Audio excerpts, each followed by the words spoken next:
ఇప్పుడే జీ5 app download చేయండి. చూడండి మీ ఫేవరెట్ టీవీ షోస్ ఎప్పుడైనా ఎక్కడైనా. ఆద్య దగ్గరికి వెళ్ళావా? రామా, నేను నటించడం లేదు. నటనే. రమణరాజు గారు నీకు మాత్రమే తాత కాదు, నాకు తాతే. ఏ హక్కుని అడ్డు పెట్టుకుని మా వాళ్ళందరితో ఆడుకున్నావో అదే హక్కుని అడ్డు పెట్టుకుని నేను నీతో ఆడుకుంటాను. రామా, నువ్వలా వెనక ముందు చూడకుండా ఆవేశంగా వెళ్ళకపోయుంటే నీకీ దెబ్బలు తగిలుండేవి కాదు కదమ్మా.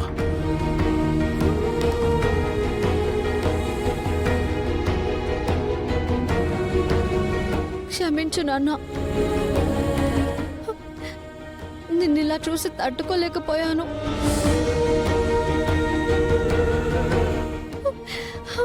నాకు ఈ దెబ్బ తగిలినందుకు ఏ బాధ లేదు నాన్న.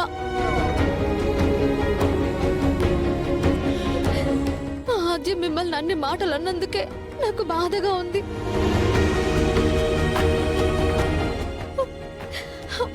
మిమ్మల్ని అందరినీ ఇలా బయటకు పంపి ఇబ్బంది పెడుతూ తను మాత్రం దర్జాగా ఆ ఇంట్లో ఉన్నందుకు తన చెంపలు వాయించడం కాదు, తన పళ్ళు రాలగొట్టాలన్నంత కోపంగా ఉంది.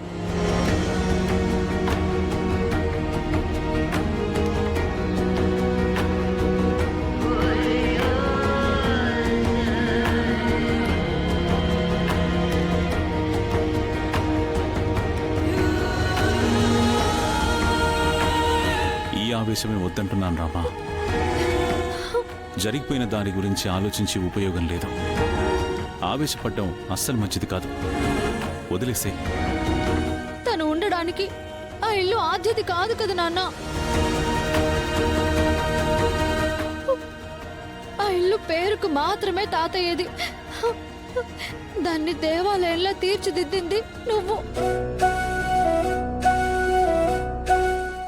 ఒకవేళ హక్కు గురించి మాట్లాడితే తాతయ్య ఆస్తిపై ఆ ఆద్యకి ఎంత హక్కుందో నాకు అంతే హక్కు ఉంటుంది కదా నాన్న.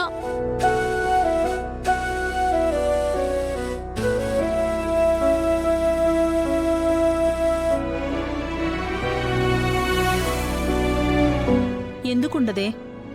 ఆ మాటకొస్తే మీ తాతయ్యకి అసలు మనవరాలివి నువ్వు. ఆ ఆస్తికి అసలు వారసురాలివి కూడా నువ్వే.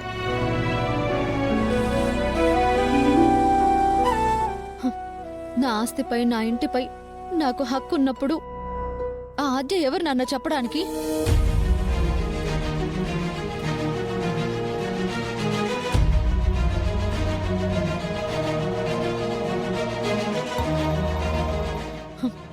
ఆ ఇంట్లో మీరు గీసిన గీత ప్రకారమే నాకు సగం వాటా వస్తుంది కాబట్టి మన వాటాలో మనం ఉండొచ్చు కదా. పద నాన్న, పద. పదండి అత్తయ్య, చెప్పేది పద. వినమ్మా. ఆ ఇంటిపై మనవరాలిగా నీకు హక్కుందేమో కానీ నాకు లేదు.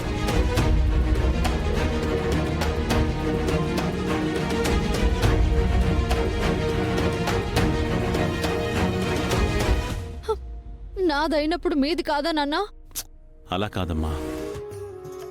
తండ్రి స్వార్జితమైన ఇంట్లో కూతురు ఉండొచ్చు కానీ కూతురికి సంక్రమించే ఇంట్లో తండ్రి ఉండడం కరెక్ట్ కాదమ్మా.